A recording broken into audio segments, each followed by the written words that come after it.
আজকের ভিডিওটা দেখবার আগে একবার শুধু ভাবুন, আপনার মাথা আপনার পিঠের সঙ্গে আষ্টে পৃষ্ঠে লেগে রয়েছে। কি ভাবলেই কেমন কষ্ট হচ্ছে, তাই তো? তাহলে ভাবুন, বিগত 21টা বছর ধরে এই বাচ্চা ছেলেটার মাথা এবং পিঠ ঠিক এইভাবেই লেগে রয়েছে। হ্যাঁ, 21 বছর ধরে এই ছেলেটা জানে না বিছানায় পিঠ ঠেকিয়ে শোয়ার শান্তি। চীনের শানডং প্রদেশের বাসিন্দা জিয়াং ইয়ানচেন গোটা বিশ্বে জিয়াং ফোল্ডেড বয় নামে পরিচিত।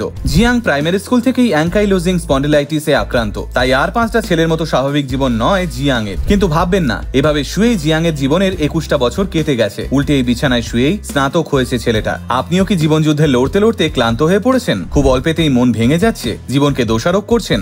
তাহলে আজকের ভিডিওটা আপনার জন্যই। কারণ মাত্র 21 বছরের ছেলের এই অস্বাভাবিক লড়াইয়ের গল্পটা শুনলে আপনিও মনের জোর ফিরে পাবেন অনেকটা।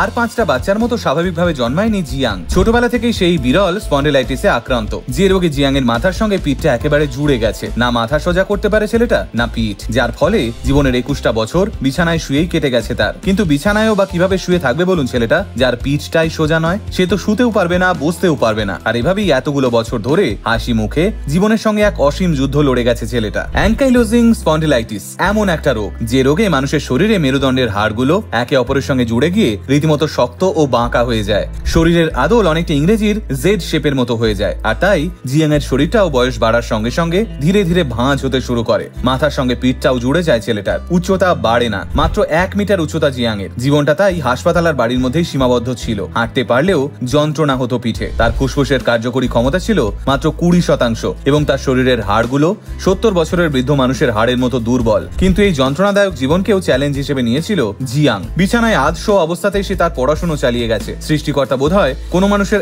একদিক কেড়ে নিলে আর একদিক ভরিয়ে দেন। আর তাই জিয়াং এর মেধার কাছে হার মানতে হয়েছে অনেক মেধাবী ছাত্রছাত্রীকেও। শুধুমাত্র নিজের মেধার জোরে চীনের একটি বিশ্ববিদ্যালয় থেকে এনার্জি অ্যান্ড পাওয়ার ইঞ্জিনিয়ারিং বিভাগে নিজের জায়গা সুনিশ্চিত করে নিয়েছে জিয়াং। বিছানায় শুয়েই সে একের পর এক কলেজ বিশ্ববিদ্যালয়ের পরীক্ষা দিয়ে গেছে। নিজের শারীরিক প্রতিবন্ধকতাকে উপেক্ষা করে জিয়াং চেয়েছিল একদিন সুপ্রতিষ্ঠিত হতে, আর তাই মন দিয়ে পড়াশোনা করে গেছে ছেলেটা। আর জিয়াং এর এই মনের জোরই চিকিৎসা জগতে আলোড়ন ফেলে দেয়।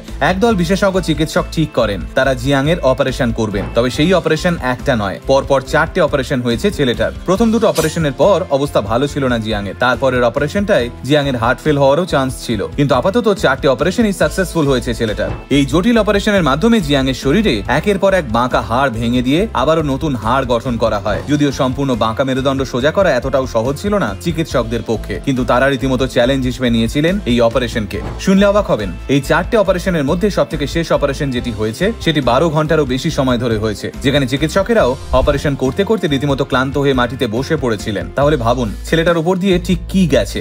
বর্তমানে জিয়াং অনেকটাই সুস্থ এবং সে নিজের থেকে 10 মিনিটের বেশি সময় দাঁড়াতে পারছে। এছাড়াও জিয়াং এর শরীরের মেরুদণ্ড 50% সোজা করা গিয়েছে। এই অপারেশনের পর জিয়াং মাস 5 সম্পূর্ণ বেড রিডেন ছিল। বলাই বাহুল্য, জীবনে প্রথমবার সোজা হয়ে বিছানায় শান্তিতে শুতেও পেরেছে ছেলেটা এবং চেয়ারেও বসতে পেরেছে, যা দেখে চোখের জল ধরে রাখতে পারেননি জিয়াং এর মা।